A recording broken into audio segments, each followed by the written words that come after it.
right, we are going to move into our Bible story now. This Bible story is also about a man in the Bible who went out into a ship, but he was not quite a pirate. He was a prophet, which a prophet is someone that God talks to tell his plan to the people. So, for this particular story, he talked to a man named Jonah. Now, Jonah is supposed to be the superhero of our story. This is Flash. He's a superhero, super fast. But in this story, he is supposed to be the superhero, but he's not really that super.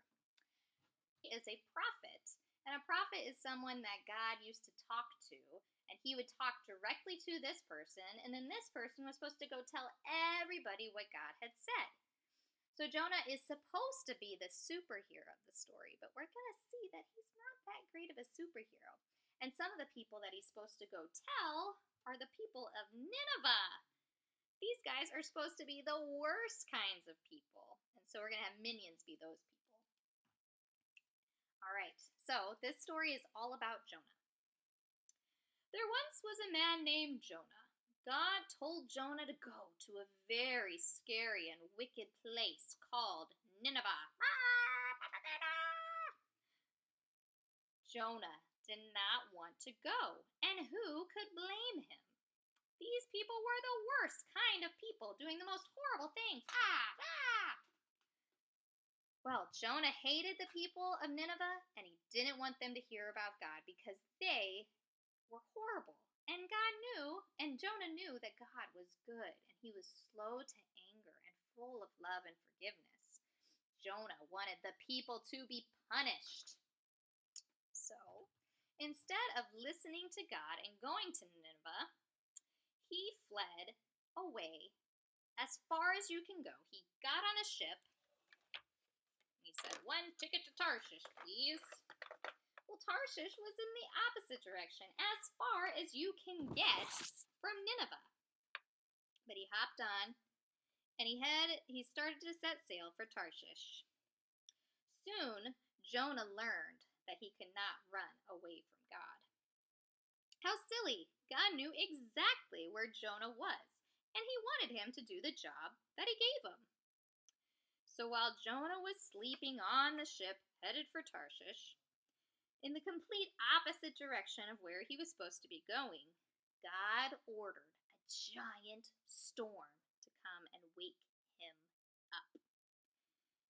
Well, the storm was so violent that the sailors started to throw their things overboard just to stay afloat. They threw out their food. They threw out their belongings. But nothing seemed to happen. The storm kept raging on, and the ship threatened to break apart. The sailors prayed to their gods, but nothing happened. Then they cast lots to see who was responsible for all the chaos. It revealed that Jonah was responsible for all the trouble that was happening.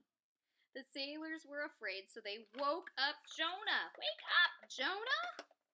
And he told them, "I try to run away from God, the God of heaven, the one who created the sea and the land." The sailors were now afraid. What should we do? How can we calm the sea down?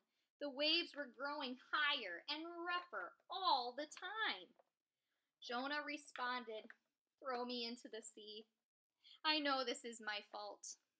The seas will then grow smooth." Well, the sailors didn't want to listen to Jonah, but they had no choice. They picked him up and they hurled him into the crashing waves. But suddenly, the sea settled down and the sailors praised God. Now Jonah was thrown into the sea, and he thought he was at his end as he sank down to the ocean floor. And just when he thought he was at his end, a giant sea creature swallowed him up. And inside the belly of the beast, Jonah stayed for 3 days and for 3 nights. We are going to continue the story of Jonah next week and finish. But the point of this story is that God wants us to tell people about them. And it doesn't matter if they're people that we like or not, if they're people that even don't like us or hate us because we believe in God. He wants us to have a heart to tell those people. And so he uses Jonah to show us that his way is better than our way. And we should be telling people about the love of God and letting them make their own decision for themselves and not letting us make the decision for them. So that's what that story is about. We will continue and see what happens to Jonah next week.